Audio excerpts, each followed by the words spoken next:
Halo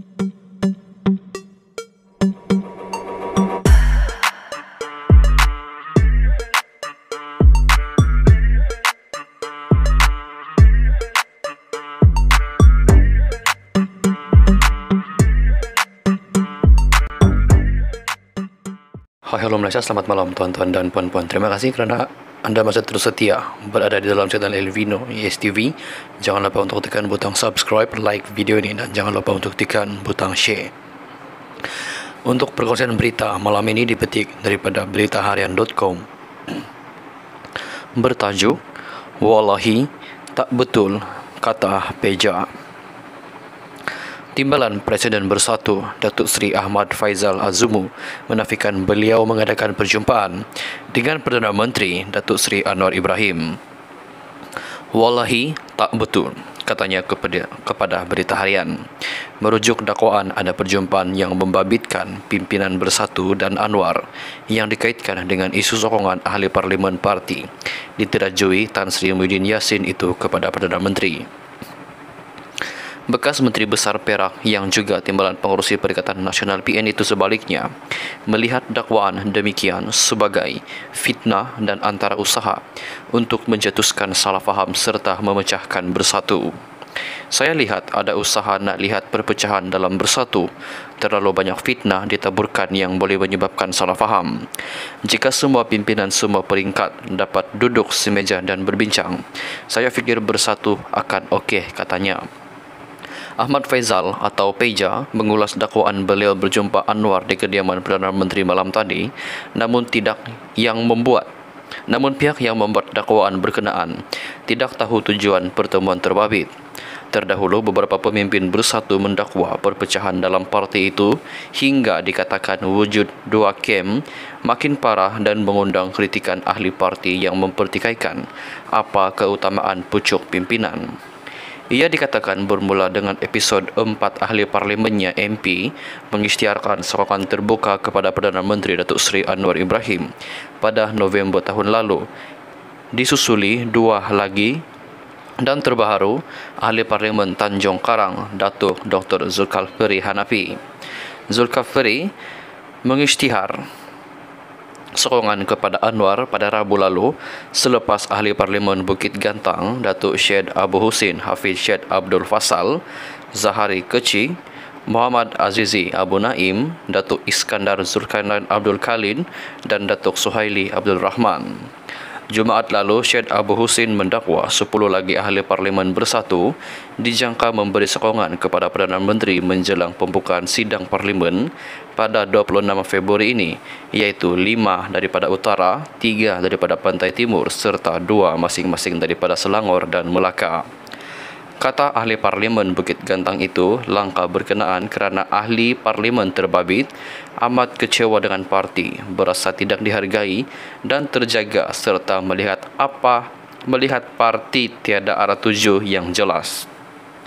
Isu berkenaan dipercayai antara agenda mesyuarat Majlis Pimpinan Tertinggi MPT Bersatu di Ibu Negara malam ini.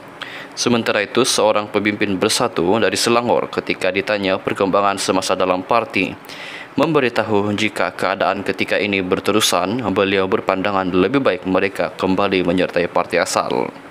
Dalam Bersatu, ada pemimpin menampakkan seperti mereka suci. Jumpa akar umbi, kata tak ada duit. Minta semua berkorban, tetapi mereka sendiri ambil keuntungan. Saya lihat selagi ada orang lama ada, susahlah ahli baru nak naik.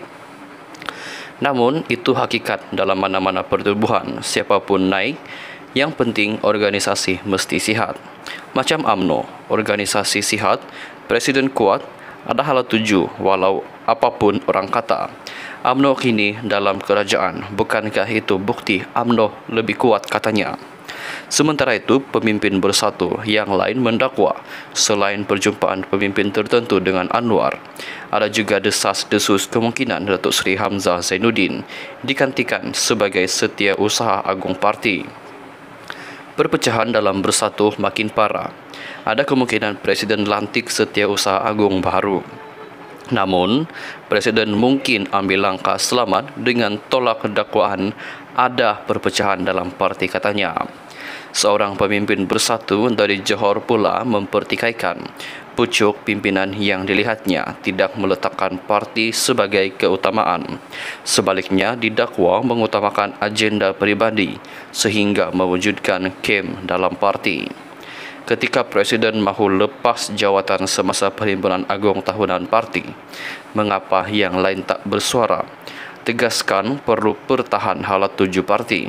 Sebaliknya, mereka menangis sedih, kata sokong Presiden, tapi kemungkinan ada gerakan untuk guling Presiden, katanya. Dalam ucapan dasar pada Perhimpunan Agung Tahunan Bersatu 22 tahun 2022 November lalu, Tan Sri Muhyiddin Yassin mengumumkan tidak akan mempertahankan jawatan Presiden pada pemilihan parti, tetapi ia ditolak secara sebulat suara dalam usul perhimpunan berkenaan. Usul daripada Majlis Pimpinan Tertinggi MPT Bersatu itu dibentangkan oleh Sri Ahmad Faizal dan disokong oleh Hamzah, bekas Perdana Menteri yang juga pengurusi Perikatan Nasional PN, kemudian menarik balik hasratnya dan membuat keputusan untuk memegang jawatan berkenaan untuk satu penggal lagi yang dianggap terakhir.